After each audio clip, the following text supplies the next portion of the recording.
स्वागत है आप सभी का आज के इस क्लास में। और आज के इस क्लास में हम इलेक्ट्रिक फ्लक्स के आंकिक प्रश्न की बात करने वाले हैं, क्योंकि हम इलेक्ट्रिक फ्लक्स का जो थ्योरी पोर्शन था उसको हम लोग कंप्लीट कर चुके हैं और उससे रिलेटेड जो आंकिक प्रश्न बनते हैं आपको आज उसके बारे में हम लोग यहाँ देखने वाले हैं। तो देखो, आज का जो पहला नंबर क्वेश्चन है ये कह रहा है कि यदि 17.7 पिकोकुलाम आवेश 10 सेमी भुजा वाले घन के केंद्र पर रखा हो तो घन की प्रत्येक सतह से निकलने वाला फ्लक्स का मान यानी वैद्युत फ्लक्स का मान होगा। ठीक है, यानी कि कह रहा है कि ये जो घन दिया हुआ है इसके प्रत्येक भुजा की जो माप है वो कितनी है, 10 सेंटीमीटर। क्लियर। और कह रहा है कि घन के केंद्र पे एक आवेश है, यहां जो आवेश दिया गया है उसका मान है कितना, 17.7 पिको कुलाम। तो कह रहे हैं कि इसके प्रत्येक सतह से, यानी कि इसके कितने सतह होते हैं जी, 6 सतह होते हैं और पूरे 6 के 6 सतह से निकलने वाला वैद्युत फ्लक्स पूछ रहा है। अगर कुल फ्लक्स अगर आपको ज्ञात करना होता तो आप कुल फ्लक्स के लिए लिख सकते हो, ये यूज कर सकते हो, phi E is equal to कुल आवेश का 1/ε0 गुना, यानी कि phi is equal to Q by epsilon zero आप लिख सकते हो। लेकिन कर प्रत्येक सतह से, तो जब प्रत्येक की बात करोगे तो आप यहां पे यूज कर सकते हो प्रत्येक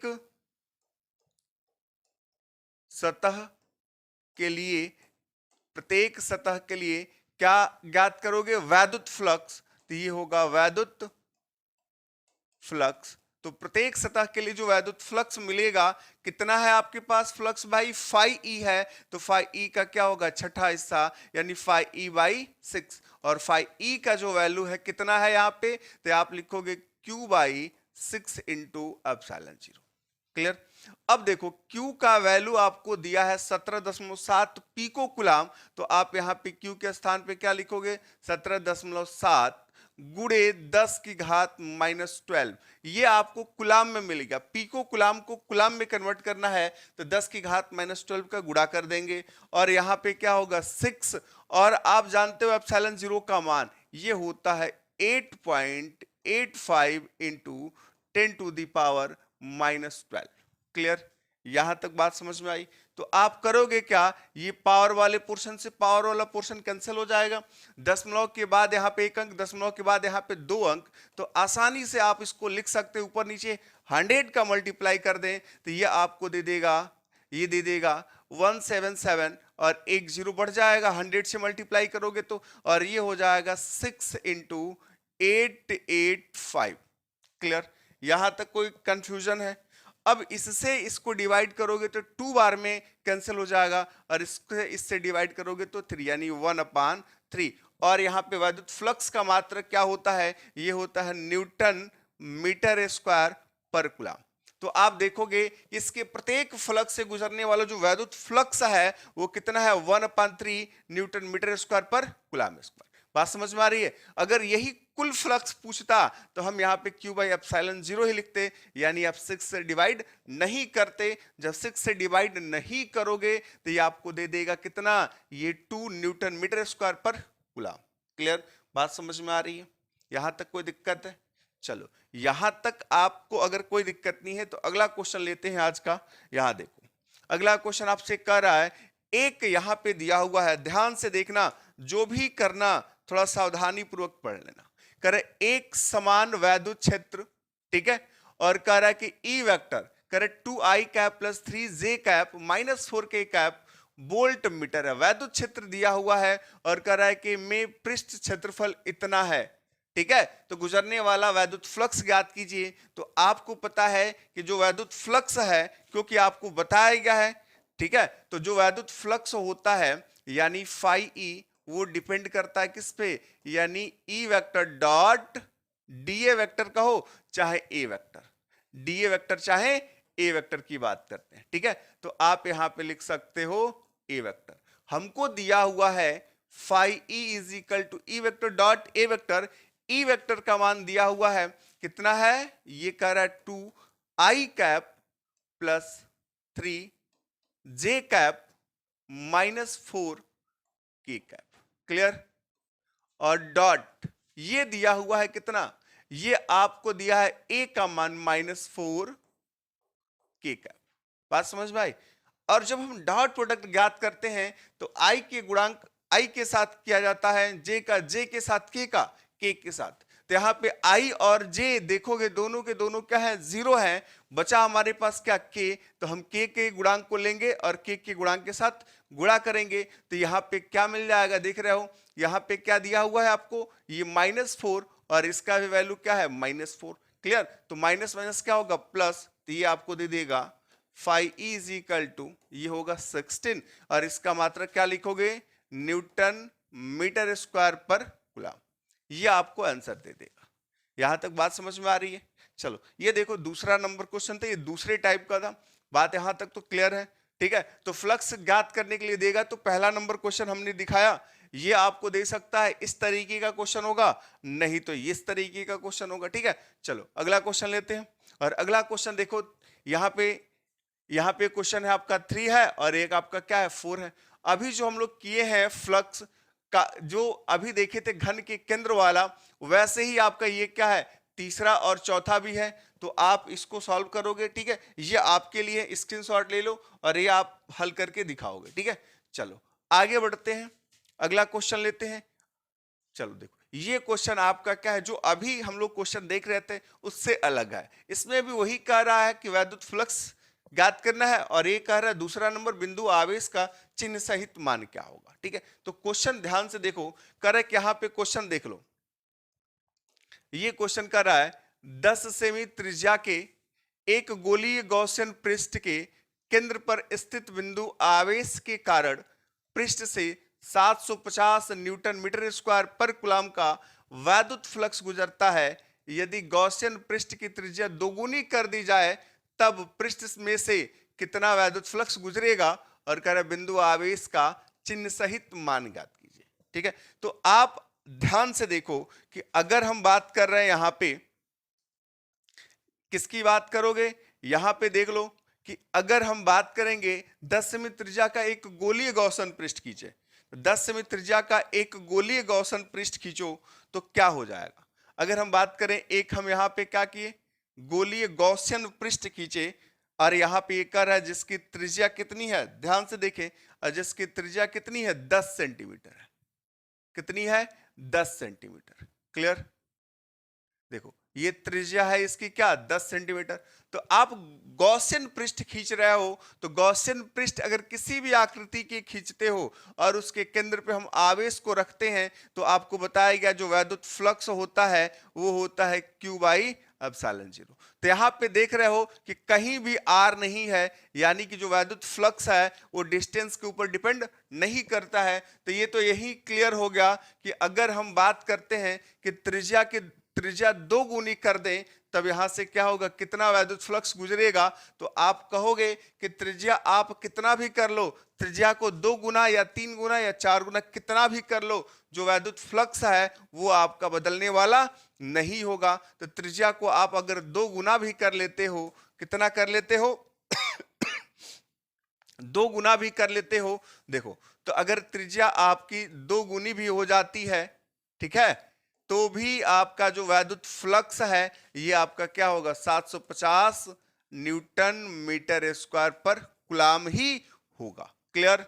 अब उसके बाद से कह रहा है कि बिंदु आवेश का यहां पे क्या, चिन्ह सहित मान ज्ञात कीजिए। तो ये वैद्युत फ्लक्स निकल रहा है, तो जो वैद्युत फ्लक्स निकल रहा है इसका मतलब जो आवेश होगा वो धन आवेश होगा। अगर वैद्युत फ्लक्स आ रहा होता तो जो आवेश होता क्या होता, ऋण आवेश होता। तो यहाँ पे चिन्ह भी क्या होगा, धन होगा। अब आवेश ज्ञात करना है तो आप जानते हो कि phi e is equal to Q/ε0 आपको बताया गया है। तो आवेश ज्ञात करना है तो Q इज इक्वल टू ये होगा phi e इंटू ε0। अब phi e का वैल्यू आपको दिया है 750। क्लियर? अब इंटू ε0 का वैल्यू कितना होता है, 8.85 इंटू 10⁻⁻12। क्लियर? अब इसका आप क्या करोगे, गुणा कर दोगे। अब गुणा करोगे तो जो आंसर आएगा वही आपको मिल जाएगा। तो आप ऐसे करना, इसमें इसका गुणा करना, आपको आंसर मिल जाएगा। बात समझ में आ रही? चलो क्लियर है? चलो आगे की तरफ बढ़े ना। चलो देखो यहां तक आपको कोई डाउट तो नहीं है। चलो देखो फिर आज का अगला क्वेश्चन लेते हैं। देखो ये जो क्वेश्चन है, जो हम अभी जो क्वेश्चन बताया जा रहा है, ये एक क्वेश्चन दो क्वेश्चन बताने के बाद जो आपके अलग टाइप के क्वेश्चन है, ठीक है, उसको आपको यहाँ पे इलेक्ट्रिक फ्लक्स में लिया गया है। यानी ऐसा नहीं है कि एक ही क्वेश्चन बार बार रिपीट किया जाए, ठीक है। तो आप एक को समझोगे और वैसे जो भी क्वेश्चन बनेंगे आप उसको बनाओगे। यहाँ पे कह रहा है धातु की बड़ी पतली दो प्लेटें, ठीक है। यहाँ पे क्वेश्चन देखो कह रहा है, यहाँ पे क्या है, ये कह रहा है धातु की बड़ी पतली दो प्लेटें एक दूसरे के समीप और समांतर हैं। प्लेटों पर आवेश का पृष्ठ घनत्व इतना, यानी 1.777 इंटू 10⁻⁻11 कूलाम पर मीटर स्क्वायर तथा विपरीत चिन्हों का है। प्लेटों के बीच वैद्युत क्षेत्र की तीव्रता ज्ञात करनी है, ठीक है। तो प्लेटों के बीच वैद्युत क्षेत्र की तीव्रता ज्ञात करनी है। कैसे ज्ञात करेंगे, ध्यान से देखो, यहां पे आपको दिया क्या है, ये सबसे पहले यहां पे ये देख सकते हो कि क्या दिया है। कह रहे कि दो प्लेट है, क्या है, दो प्लेट लेना है। तो अगर दो प्लेट लेते हो तो क्या मिलेगा आपको, दो प्लेट, ध्यान से देखो, यहां पे हम दो प्लेट बना ले रहे हैं, ठीक है। चलो ये आपके क्या है, ये आपको यहां पे प्लेट मिल जाएंगे, क्लियर। एक पहला प्लेट हो गया और इधर आपका क्या है, एगो और प्लेट दिया हुआ है, ठीक है। तो हमारे पास दो प्लेटें हैं। अब दो प्लेटों में से कह रहा है एक पे क्या है, चिन्ह की बात करेंगे, ध्यान से देखना कि एक पे क्या है, प्लस है, यानी कि दोनों का चिन्ह क्या है, विपरीत है। एक का चिन्ह प्लस होगा तो दूसरे का क्या होगा, माइनस। आवेश दोनों पे समान है लेकिन चिन्ह क्या है, अलग अलग। अगर ये आपका प्लस है, ठीक है, ये आपका प्लस है, तो ये आपका क्या है, माइनस है, क्लियर। और कह रहा है कि दोनों प्लेटों के बीच क्या ज्ञात करना है, वैद्युत क्षेत्र की तीव्रता ज्ञात करनी है। तो मान लेते हैं दोनों प्लेटों के बीच क्या है, एक बिंदु P है जहां पे वैद्युत क्षेत्र की तीव्रता ज्ञात करनी है और दोनों का पृष्ठ घनत्व दिया है। ये कह रहा है कि इसका भी पृष्ठ घनत्व सिग्मा, इसका भी पृष्ठ घनत्व सिग्मा, लेकिन इसका वैल्यू कितना दे रखा है, ये कह रहा है 1.777 इंटू 10⁻⁻11, क्लियर। ये कूलाम पर मीटर स्क्वायर, इसका भी वैल्यू यही है, ये कह रहा है 1.777 इंटू 10⁻⁻11, ये कह रहा है कूलाम पर मीटर स्क्वायर।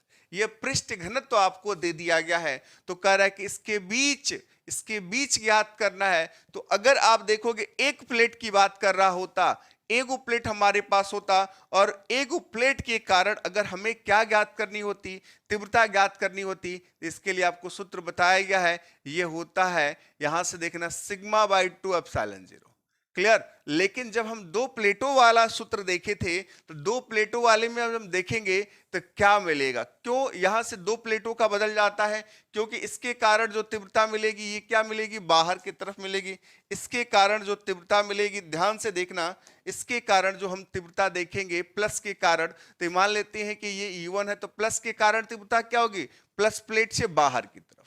लेकिन इसके कारण जो तीव्रता मिलेगी वो क्या होती है, ऋण आवेश के कारण जो तीव्रता होती है अंदर की तरफ होती है, यानी ऋण आवेश की ओर मिलेगी, ये मिलेगी क्या, E2। तो यानी E1 और E2 दोनों का वैल्यू समान होगा। आप लिखोगे क्या, E1 और E2 दोनों का वैल्यू समान होगा। ये E1 बराबर मिलेगा आपको किसके, E2 के, और इन दोनों का वैल्यू होगा सिग्मा बाई 2 एप्सिलॉन 0। तब परिणामी जो तीव्रता मिलेगी E इज इक्वल टू, आप क्या लिखोगे, E1 प्लस E2, क्योंकि दोनों की दिशा देखो समान है, तो ये आपको मिलेगा sigma by 2 epsilon 0 plus sigma by 2 epsilon 0। Finally जो तीव्रता मिलने वाली है इसको हल करोगे तो एलसीएम क्या होगा, 2 एप्सिलॉन 0 और सिग्मा प्लस सिग्मा 2 सिग्मा, ये 2 से 2 कटेगा तो मिलेगा सिग्मा बाई एप्सिलॉन 0। तो आप याद रखना कि अगर हम क्या करें, दो समान और विपरीत चिन्ह वाले आवेशित प्लेट है उसके बीच अगर हम तीव्रता ज्ञात करते हैं तो मिलेगा सिग्मा बाई एप्सिलॉन 0। और सिग्मा का मान हमको दिया हुआ है, सिग्मा का वैल्यू दिया है 1.777 इंटू 10⁻⁻11 अपान एप्सिलॉन 0 का मान पता हमको 8.85 इंटू 10⁻⁻12, क्लियर। अब देखो दशमलव के बाद 3 अंक है और दशमलव के बाद 2 अंक है, तो हम इसको अगर हम क्या करें, इसको अगर छोड़ देते हैं तो दशमलव के बाद 2 अंक, दशमलव के बाद 2 अंक, तो ये होगा 177 अपान 885 इनटू, ध्यान से देख लो ये वाला पोर्शन क्या होगा, ये ऊपर जाएगा तो 10 की घात प्लस 12 और ये माइनस पहले से है। क्लियर? तो ये क्या होगा, इससे अगर एक 10 बचेगा इसका तो इसको दे दें तो फाइनली आपको दे देगा 1770 अपान 885। बात समझ में आई? ठीक है, तो अब यहां से क्या करोगे, इसमें इसको डिवाइड करोगे तो ये 2 बार में कटेगा, तो यहाँ पे वैद्युत क्षेत्र मिल जाएगा। तो वैद्युत क्षेत्र की तीव्रता की बात करें तो वैद्युत क्षेत्र की तीव्रता का मात्रक क्या होगा, आप देख सकते हो कि वैद्युत क्षेत्र का जो सूत्र आपको पहले बताया गया होगा ये होता है E इज इक्वल टू, आप देखोगे वैद्युत क्षेत्र की बात कर रहे हैं तो E इज इक्वल टू क्या मिला होगा आपको, कि अगर हम बात करें कि वैद्युत क्षेत्र किसको कहते हो, कि अगर हम यहाँ पे किसी अन्य आवेश को लाते हैं तो उस पर उत्पन्न बल, यानी आप लिख सकते हो F बाई क्यू। ठीक है, तो ये होता है न्यूटन पर, ये न्यूटन पर कूलम, तो ये आपको मिलेगा न्यूटन पर कूलम, ये आपका आंसर हो जाएगा। ठीक है, यहां तक कोई दिक्कत है? देखो ये आपका क्वेश्चन हो गया। ठीक है, आगे की तरफ बढ़ते हैं।